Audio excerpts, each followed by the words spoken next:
everybody, and welcome to episode 81 of Sports Speak. Hope you're doing well. Our final episode, probably of 2021, until Christmas and New Year's pass. Eddie Kalegi here. Tim, unfortunately, his power went out, so he's not going to be with us, but we do have Nick Pocchia joining the show today. We haven't had Poch on in a while, so Nick, thanks for coming on.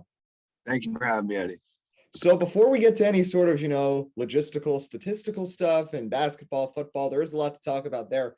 Unfortunately, we're starting to see over this past week a lot of the same issues that occurred really last year, and it's starting to kind of feel like that again, especially in the NBA and the NFL, NHL as well.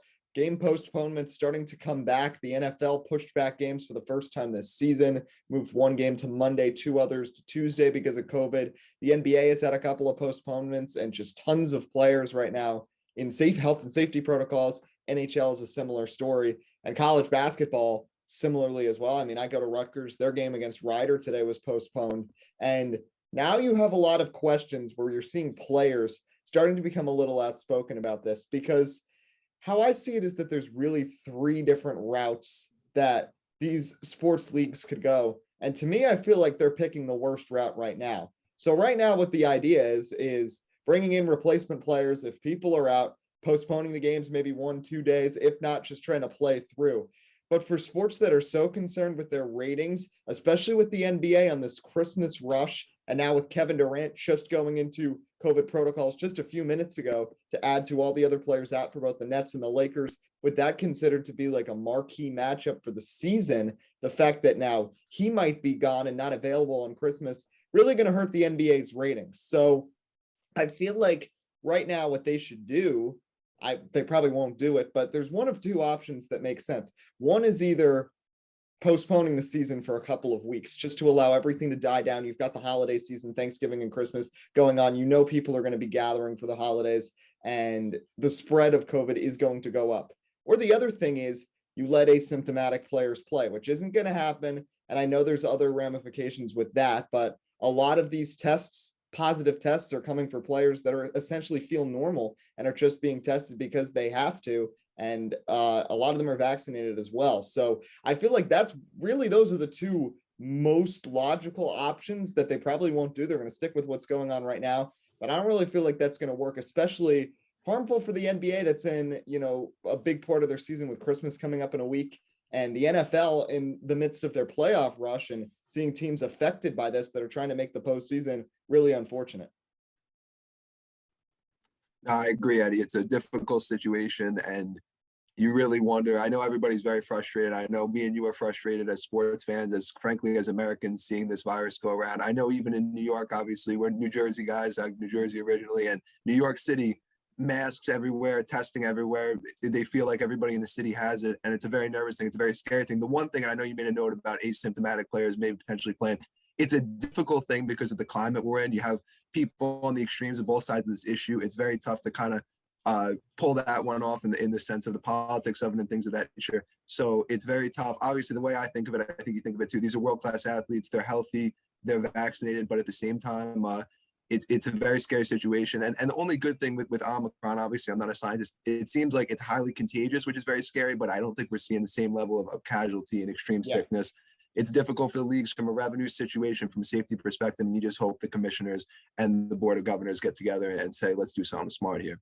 Yeah, absolutely. And it's unique for each league to really attack it as well, because NBA and NHL are still early in their season, whereas the NFL is, like I said, in their playoff push with just 4 weeks left in the season. So it's going to be interesting to see how this navigates. Hopefully things start to die down over these next few days. Hopefully we're just hitting the brink of it right now and things can settle down. But we've seen the league start to have some accelerated protocols as well over these last couple of days, trying to increase testing and trying to limit the number of cases so that they can keep things going. But I don't want to harp too much on it. I mean, we know what's going on there, but it's causing some interesting things to happen in various sports leagues. And I want to start in the NBA because, of course, the Nets with Kevin Durant, these last couple of games, the Nets have had so many players out. James Harden, one of them, LaMarcus Aldridge. They've had 7 in total.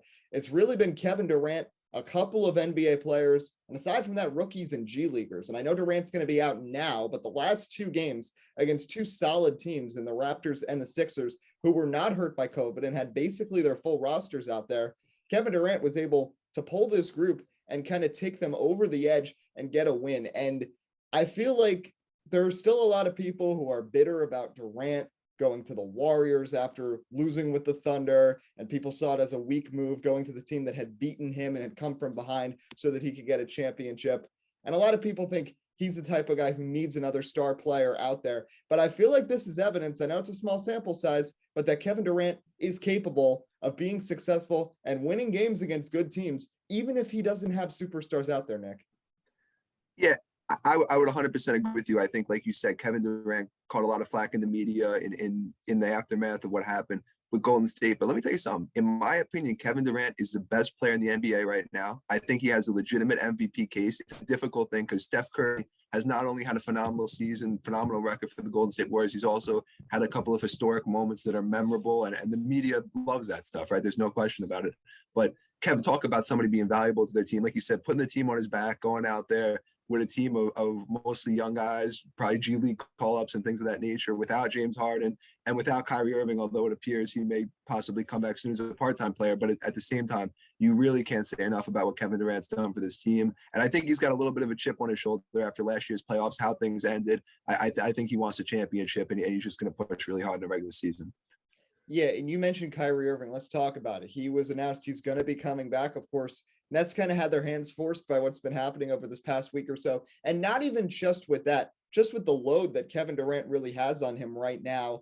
And it would be good to give him a little bit of a rest because he's been playing night in and night out until this point. So, and James Harden, once he is cleared from protocols, a lot of weight on his shoulders as well. And getting to have Kyrie Irving on the floor, even if it's just for a few games, I think is significant. And it's not like it's a serious situation where it's going to be so hard for him to kind of get back in the groove, because this is a team that he's played for the last 2 years. And a lot of these guys are back from the last couple of seasons. I think he'll be able to fit in just fine. But the question is, we'll see what if the number of games that he is supposed to play, if that's going to drop at all, because of course, with the cases running high, if there's going to be other cities that put in limits that would end up impeding his ability to play. Right now, I think I saw it's 23 games on the schedule that he'd be eligible to play right now. I think that would go down a little bit, but there's definitely still going to be chances for Kyrie Irving to get on the floor. So how crucial do you think it is to have Kyrie back out there for Brooklyn? I think it's crucial in that you want to get him reps. I know we discussed around the start of the season, maybe a little before, our predictions as to when he'd come back. And our consensus was give him a couple months, he'll be back. And I think we were all kind of right about that. I think it's good in that. One of my big criticisms of teams like the Nets, teams like the Clippers in these past couple of years is you have teams, look at this, we got this roster, we got superstars, guys like Kawhi Leonard and Paul George or Kevin Durant and James Harden. But a lot of missed regular season games due to injury, due to personal issues, and they really have never had that ability to play a lot of regular season games together, get comfortable with each other. Look, I'm very hopeful that we're looking at a different world once May rolls around, June rolls around, and you have everybody healthy and able to play. You want to get Kyrie Irving reps with this roster. Look, the Nets are going to be a playoff team if it's just Kevin Durant and whoever. He can do it. I have no question that, and James Harden will obviously be back. But you want to get the three of these guys when James Harden comes back and Kevin Durant, get them some games together, get them comfortable together, and get them on that championship path. I want to shift gears to the Golden State Warriors. You mentioned the other really main contenders for these first 2 months for the MVP has been Steph Curry, and deservedly so. He's having an incredible season with a Warriors team that you could argue is still without two of their three most talented players in Klay Thompson and James Wiseman, who are both going to be back in the very near future, which makes this team even scarier. And they're already sitting at 24-5 right now and seem to be fully back. So what has impressed you most with Curry? And of course, getting that record Tuesday night, how cool was that to see him get it done, not at home, but in front of the crowd at Madison Square Garden, and to see Knicks fans on their feet and even Spike Lee cheering for him in that big moment? Well, it's awesome, first of all. I mean, that New York is the mecca of basketball. I know I was excited to see it. I didn't expect the Knicks to win that game, and obviously we're having a tough go, but obviously growing up, we came up in that era where the Warriors are really getting going. Steph Curry will always be one of my favorite players, just someone who's incredibly exciting, and I couldn't be happier for him to see that happen. As far as what impressed me most about him throughout this season, it's just, once again, in a sense, you saw that narrative with Steph Curry that we talked about with Durant a little bit towards the tail end of the Golden State run, that it didn't have KD join him towards the tail end, maybe things would have been a little bit different. He might not have had that same prolonged success towards the end of the dynasty per se. But really impressive. Nobody saw this coming, if we're being honest. We discussed our preseason predictions. I don't think we talked much about the Warriors as a finals threat, maybe a team that could be a 6 or 7 seed. And it's truly impressive to me. You discussed James Wiseman coming back. Obviously, that's going to be big. Klay Thompson, I can't wait to see the two of them out there. And it's going to be really great. I hope he returns to his form, because that's the one thing you have to say. Klay Thompson as a 2 who can defend is such a huge thing. We know what the Warriors can do offensively, but you add in a great defender like Klay Thompson. If he's 75% of what he was, this team is a title contender, no doubt. So you mentioned our preview, and something that a lot of us agreed with, and I think it's paying off right now with our prediction, is that the Los Angeles Lakers were going to be a solid team, but they weren't going to be at the top echelon of the Western Conference. And there are still a lot of holes in this roster. Anthony Davis has not been playing well. He just got injured last night. LeBron James is actually probably the strongest piece of this team right now, even in his age 37 season. He's having a really good year, but the rest of the team isn't really showing up. Russell Westbrook has not fit well with that roster. I don't think that's too much of a surprise. And for a team that was so hyped up, the amount of experience that they had when they're depending on undrafted Austin Reeves to hit game-winning shots, he did so. But I mean, then they come out and then they get dominated by Karl Anthony Towns and the Timberwolves, who didn't have Anthony Edwards out there. So it seems like the Lakers just can't sustain it when they have a good game. And they've had some strong performances this season. They've had games where LeBron, Russ, and AD all played well,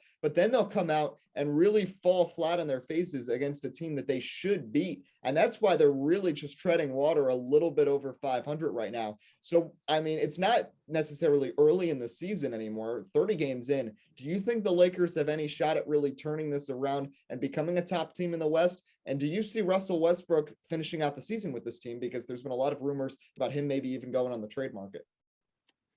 Look, I never count out LeBron James. I always say that this is a guy who was going to NBA finals in the Eastern Conference for a decade straight, doing stuff that we've really never seen before. So I never count him out as an individual. The difficulty with Russell Westbrook and this roster as a whole is that it's not a consistent thing. You discussed them coming out one night, oh, Russell have a triple-double there, all right? And I love turning on the TV the next morning. You see the hot takes on First Take and Skip and Shannon, all that stuff, and everybody's got a different opinion every day. The difficulty is when you're a team that's inconsistent, especially when you're going to be going in the playoffs, facing elite teams like the Golden State Warriors, the Phoenix Suns. These are guys, teams coached by great coaches like Steve Kerr, Monty Williams. They're going to game plan for you. We could talk about all day the roster, the X, Y, or Z changes, this happens, but it's going to be really tough for that Lakers roster to beat those teams 4 out of 7 times, especially when in all likelihood 4 of those games are going to be on the road. As far as Russell Westbrook particularly, we discussed, we didn't think he was a good fit. Honestly, they probably should have done that Buddy Hield trade as far as fit for the roster. I think we're so emphasized on chasing superstars in the NBA, but sometimes if it's not a fit with the roster, it's not going to make your team better. The difficulty being, obviously, Russell Westbrook has a very, very big contract, and especially in lieu of what's happened, I don't think he's as desirable as an asset as he was this offseason when he wasn't even really that desirable of an asset, but now I think his value is greatly diminished, and it'd be difficult to find a return that's going to get the Lakers better this season, which is what they want to do. And Westbrook is really just bouncing around the league at this point. This is his 4th team in the last 4 years. He's really been going all over the place. And it was really impossible to see him being a good fit. Buddy Hield would have fit so much better with this team, a team that needs shooting. And Russell Westbrook being a point guard who wants to be the number 1 guy out there controlling the ball on a team with LeBron James, especially when LeBron has largely become the point guard for this team in his last 2-3 seasons with the Lakers, you just knew it wasn't going to work perfectly. And there were rumors about Westbrook even going to the bench and becoming a 6th man, which is definitely not what Russell Westbrook wants. So I think there's still a lot of work to be done. There's time to turn things around, and LeBron James is playing really well. I don't think you can really put any criticisms on James himself, but the rest of the team really isn't holding up. And unfortunately for the Lakers, I don't think this is much of a surprise. And with how deep the West is, the Warriors doing what they're doing, Phoenix as well, Utah still a solid team, Denver, Clippers, even without Kawhi Leonard, are doing basically the same as the Lakers. Plus you have Dallas and Portland and Memphis. There's too many really decent teams in the West to see the Lakers really coming out on top right now. So there's still a lot of work to be done for them. But let's shift a little to the NFL. Now, last week, For those who watched, myself, Tim, and Zoe Alter had quite the debate about the New England Patriots because I made the scandalous thing of saying that Mac Jones reminded me a lot of Tom Brady so far in his rookie season of how he has been playing. But I'm still holding by that point. And it just is such a good fit, I feel like, with this Patriots roster. I don't think, and I'm gonna just mention this point one more time. I got to be adamant with this. I don't think Mac Jones would be playing as well if he had been drafted by any of those other 4 teams that were looking for a quarterback. And similarly, I think maybe Zach Wilson, maybe Trevor Lawrence. I don't know as much with Justin Fields because he's a mobile quarterback, but with Lawrence and with Wilson, if they were in the Patriot system, I think they would be thriving. How close would it be to how Mac Jones is doing? We don't really know, but they'd certainly be doing better than they are right now. So I want to ask you, the Patriots have another game coming up tonight against the Colts. They're at 9-4 right now. They're in firm control of the AFC East and trying to keep pace with the Chiefs for potentially the number 1 seed in the AFC. Do you think they could maybe get that number 1 seed? Or how far do you think New England could really make it in the playoffs this year? No, look, I didn't think this at the start of the season, but they've gone on a run. I think the Patriots are a Super Bowl contender. The biggest hurdle to them, and you just discussed it just now, the Kansas City Chiefs are picking up steam. They're looking like the team that we've expected them to be for the past couple of years. So it's going to be very difficult. But if you look at the AFC as a collective, those top tier teams, the Tennessee Titans are without Derrick Henry for the remainder of the year. The run game is utilized by the Titans team more than any team in the NFL. They have a great record. I expect them to be a playoff team. It's difficult. You actually do talk about the Colts in that game tonight. Underratedly good team, in my opinion. You know, you have them around that 500 mark. Carson Wentz has been super solid, frankly, in my opinion. And you've had a lot of great players. Michael Pittman Jr. has had a phenomenal year. And even the Buffalo Bills, who have struggled. I think New England's a better team. But my point being, those teams are, I think, a tier below New England and Kansas City. The interesting thing with Mac Jones particularly, I know you talked about him, is I keep asking myself that question. If the draft was tomorrow, if they could do it all over again with all the knowledge, would Mac Jones be the number 1 overall pick? And I don't know the answer to that question. It's super fascinating to me. You could look at the splits, his numbers and Tom Brady's numbers during their rookie years. It's remarkably similar. It's really crazy to me when you look at that. He's played phenomenal. Got to give a ton of credit to Bill Belichick, who I think has broken out of that stigma that his success was only due to Tom Brady, as he's coached his team very well. But I believe they're a Super Bowl contender. I saw them play my Cowboys. They gave us a tough game. I think the Cowboys are a good team as well. And it's going to be really fascinating to see for sure. So let's talk about the Chiefs because they had a big win on the road at SoFi Stadium against a Chargers team, but that for some reason were afraid to kick any field goals and just kept going for it on 4th down and ended up costing them because if they had 3 more points, they would have not sent that game to overtime. And Patrick Mahomes, 400 yards, looked like the Patrick Mahomes of these last 3 years. It's been a long season for him. Hasn't gone particularly well, but for the Chiefs, they've now won 6 games in a row, 7 games actually. They're up to 10-4. They now have a 2-game lead. They're probably going to win the AFC West, right there with New England for that number 1 seed right now. So I got to ask you, with the performance from Mahomes, the defense still hanging pretty tough, and they did give Justin Herbert some trouble at different points in this game. Are the Chiefs officially back and playing really at the standard that you expected them to be this season? It certainly looks like it. Even a guy like Travis Kelce, who's been a little bit inconsistent, had a phenomenal game-winning touchdown, almost 200 yards, 10 receptions. Tyreek Hill has looked better. He's been inconsistent this season, no question. You get Clyde Edwards-Helaire back, which is huge. And the biggest thing you talk about, 2 biggest things. One, Patrick Mahomes is looking like Patrick Mahomes, and the defense has been better. That was a huge struggle at the start of the season. I think about the Seattle Seahawks of the last few seasons. Their defense has been a little bit better than we're accustomed to since the Legion of Boom era, and now finally this season. But just with having that offensive firepower with Russ, but then the defense has really let them down in key situations. It appeared that that's what we have with the Chiefs this season. Defense has looked better. That's a huge win the other night at SoFi. Excited about this team, and in my opinion, they'd be my favorite in the AFC right now, but we discussed it earlier. I think New England's a super tough team, and it's going to come down to there's a renewed importance on that number 1 seed. You now have 7 teams that get in. Only 1 team is going to get a bye. It's really a huge advantage, and if they could get that, I think they're in a good position to win the AFC.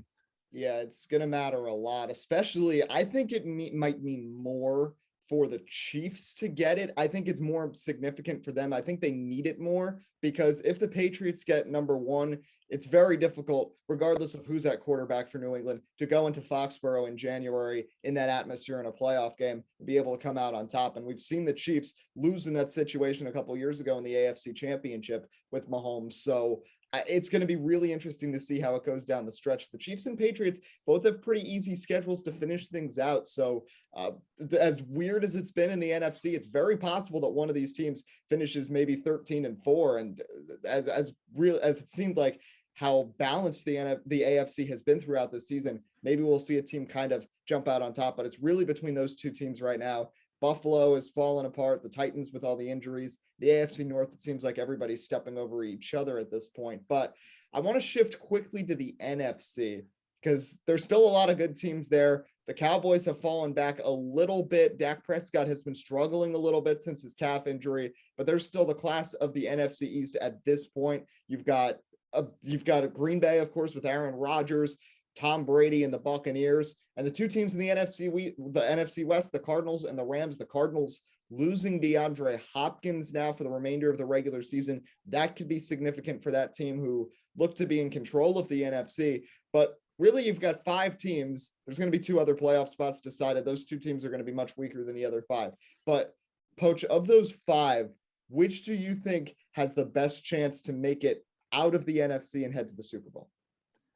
I would argue at this time, I'm still going to stick with Tampa Bay. That's just my opinion. I think that the popular pick, the trendy pick right now, it feels like is the Green Bay Packers. Obviously, you've seen Aaron Rodgers have another MVP type season. You've seen Tom Brady, frankly, have an MVP type season, which was remarkable. The man is almost 45 years old. But I really like that Bucs team. You have 2 incredible receivers. Obviously, what's going on when Antonio Brown's up in the air, that matters, of course. But in Chris Godwin and Mike Evans, 2 phenomenal receivers. Leonard Fournette's been phenomenal. The defense looks good. And that offensive line, I give Bruce Arians a lot of credit. Drafting Tristan Wirfs was a huge thing, has secured up that offensive line, and they look a lot better. I just like playoff Tom. I like the experience. I'll pick him over Aaron Rodgers most of the time head-to-head in the playoffs. But we discussed those couple other teams. My concern with the Cardinals, like discuss a little bit of injuries, a little bit of, they feel like one of those teams that starts the season hot, does really great, but I could see them finishing 12-5. Like that wouldn't shock me at this point. So I just don't love them moving forward. A little bit of an inexperienced, though very good coach in Cliff Kingsbury. And then I think the Rams are a sneaky team as well. Big fan of Matt Stafford. Cooper Kupp's had a historic season. And I always say, how about them Cowboys? You can't count us out. But as of right now, my pick would be Tampa Bay in the NFC. And you mentioned it with Arizona. It's very similar to last year, too. They were 6-2, I think, after Kyler Murray had that big Hail Mary against Buffalo. And then things fell apart. They ended up finishing 8-8. So it wouldn't be a surprise to see them slip up a little bit just with how tough the NFC is right now. You've got the Rams trying to push ahead. You've got the 49ers trying to get a playoff spot. The Seahawks just trying to make up for what has been a really disastrous season for that team. And the Cardinals have to face all of them down the stretch in a lot of divisional contests. So I want to shift gears here a little bit to Major League Baseball because the lockout is going on. It's been about 3 weeks since that decision was made.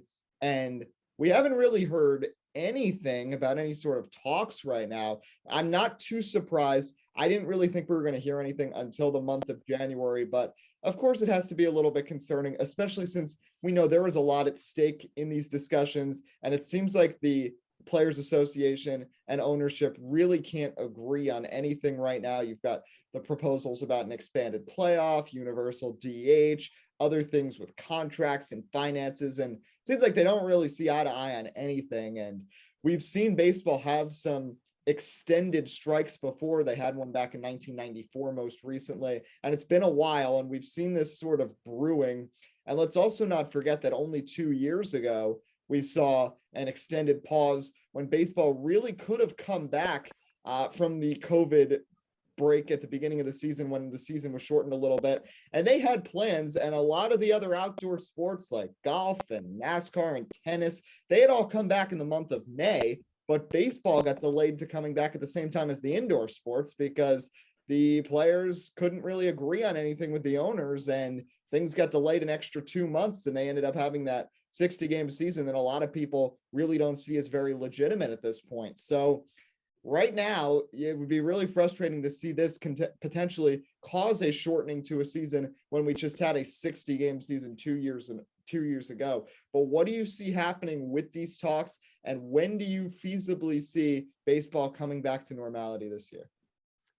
I mean, it's frustrating as baseball fans. I remember having that discussion with you during that COVID season, I put a lot of the blame on Rob Manfred, and I'll do it again. I don't think he's a good commissioner. I don't like him, frankly, right? I know Roger Goodell has gotten a lot of pushback in the NFL, but I think Rob Manfred's did a worse job. You kind of see this divide sometimes between obviously the players who are going out in the field and the suits, right? I like to say the people in ownership, the people in league office who are highfalutin or whatever. I think there's something to be said about having a guy in that position who is pragmatic, who's a baseball guy and not, he doesn't feel like a business guy sometimes. That's why I like Adam Silver, I always say, in the NBA, because I've always felt like he's had that better stream of communication, having meetings with players directly, making statements, joint statements with players like that. That's so important to me. The Players Association obviously never wants to get taken advantage of in these situations, and it's so tough. You talk about extended playoff formats, money stuff, and there's a lot of logistics that frankly I won't understand because I'm not smart enough or well versed enough on those topics, but it's very frustrating. Historically, I always say they'll find a way to drag this out into very close to the season or during the season, which is super frustrating as a baseball fan. And I hope and pray they get something worked out, but it's very tough. Yeah, Rob Manfred really hurt his credibility, especially when he called the World Series trophy a piece of metal a couple of years ago after the Astros situation. So a lot of people are not really going to be on his side, and it's going to be interesting to see how this can really be navigated over these next few weeks because there's just so many concerns. There are so many things where there are disagreements. It's not just with money, it's a lot of just rules changes. There's the proposals about an expanded postseason, which I think actually the owners are the ones that really want to see, and the players are not as much on board with that. So it's going to be interesting to see what actually comes out of this. But I want to finish the show with this because Poach is back in Metuchen right now, but of course, you're a Georgia Bulldog, and the college football playoff is coming up in 2 weeks. Georgia, the lost finally in the SEC championship game against Alabama, which was tough, to the ultimate Heisman winner Bryce Young, but an unbeaten regular season. You guys are going to be facing off with the Michigan Wolverines, who are riding a lot of momentum, beat Ohio State, then won the Big Ten championship. But we've seen Big Ten teams really struggle on many occasions in the college football playoff, with the exception of Ohio State last year and the first year of the playoffs. So looking ahead to this matchup with Michigan and then beyond with either Alabama or Cincinnati, whoever comes out of that other game, how are you liking Georgia's chances to maybe get a college football championship? I feel good. I feel cautiously good. I joke that SEC championship game I had never seen. I attended pretty much all the home games this season. I had never seen them play a close game or lose like that. It wasn't happening. Only close game being that Clemson game 10-3 at the start of the year. But I watched these home games. They beat the brakes off everybody. It was really incredible to watch. I feel good about the Michigan game, frankly. The committee's going to do what it's going to do. I think there's a little bit, in my opinion, obviously Michigan has that conference championship that Georgia does not. I think, in my opinion, there's a little bit of recency bias with that 2-3 ranking. It feels like to me, this is a Georgia team that dominated everybody the entire season and beat a lot of ranked opponents at the time. People come after the strength of schedule, but they were beating ranked opponents. They just didn't end up being ranked at the end of the season, in large part because Georgia beat them so badly. But I think Georgia's going to win that game. I think Alabama's going to beat Cincinnati. And I don't feel horrible about Georgia's chances in the championship. Look, it's difficult. These are two world-class SEC programs. That SEC championship did not look good. I was very disappointed, and it was tough to watch. But at the same time, many predictions going into the season or in the middle of the season were whoever wins the SEC championship, other teams are going to come back and win the college football playoff championship. You got Jordan Davis, Nakobe Dean on that defense, some really phenomenal players. In fact, the defensive coordinator, I think, just got the Oregon job because he's gotten so much props for how he's handled that defense. And the most interesting dynamic to me, and I'll leave you with this, at quarterback, right, coming into the season, JT Daniels, the starter, somebody talked about as a preseason Heisman candidate, kind of got hurt and then got Drew Bledsoe a little bit, as I like to say. Never really got his job back. Stetson Bennett has been out there. He's looked really good against what I guess you could say inferior competition, but he didn't look great in that Alabama game. It's fascinating to me. Do you see sometime in the playoff or in the championship a Jalen Hurts, Tua Tagovailoa sort of situation where somebody gets pulled at the half and JT comes in and gets his job back? Going to be interesting to see, but I like our odds. Yeah, it's going to be interesting because this is quite the mix of quarterbacks that are matching up in this college football playoff. Of course, we've seen what Bryce Young did in the Auburn game and again, and then in the SEC championship. Cade McNamara has been playing really well with Michigan. Desmond Ritter, of course, with Cincinnati. I want to quickly ask you, because we talked about this on the show last week. Cincinnati facing off with Alabama. I think it's great that finally a non-power five school made it into the playoff, but looking at an Alabama team that now has the number one overall seed and has been playing really their best football since the fourth quarter of that Auburn game over these past couple of weeks, do you think Cincinnati has any chance at pulling off the ultimate stunner? Look, sports is sports. I always say that. I think the line they're making Bama about a 2-touchdown favorite. I think Alabama is gonna kill them. The unfortunate thing, and this is what's not fair about sports sometimes, and this is life, right? If a lot of it comes down to committee rankings, I wouldn't have agreed with it if Cincinnati's the 3 seed or something's different and they're playing Michigan, for example. I think they'd play a Michigan team closer than they would a Georgia or certainly in Alabama. That's just my opinion. And the unfortunate thing is if the final score of this game is 45-15 or 14, I'm making a score up, 45-21, something like that. Alabama beats the brakes off. You have a lot of those people on the committee who are SEC fans, will say, who are going to always put a team in a Power 5 conference in over them, especially the SEC. See, we told you so. This isn't a legitimate team. They didn't have a lot of credibility. They're not in that same class of college football. But the point I would always make to people, and I'm sure you'd agree with this is a Cincinnati team that beat a very good Notre Dame football team that finished just outside the top 5. And frankly, if Notre Dame doesn't lose that game, they're in the college football playoff. And you don't hear a lot of that commentary. Of course, Notre Dame doesn't play in a conference, but at the same time, that historical value of Notre Dame, you don't have that at Cincinnati. It's unfortunate, the politics of it. I'm rooting for Cincinnati. I think Luke Fickell's done a phenomenal job. You talk about Desmond Ridder, who's had a phenomenal season. And I hope they play Alabama close, but I don't think they're going to get that win. Well, it'll be exciting to see college football playoff in 2 weeks. A lot of sports going on, a lot of uncertainty with COVID-19. We hope all of that settles down. A reminder that you can follow along with our NFL Weekly Pick'em. Tim and I do it on Twitter at SportsSpeak Live. We're heading down to the final 4 weeks of the season. Tim still has a lead right now, but I've had a couple 3-0 weeks in a row, so we'll see what happens this time around. But Nick Pocchia, thanks again for coming on today on SportsSpeak. Thank you very much for having me, Eddie. Always a pleasure.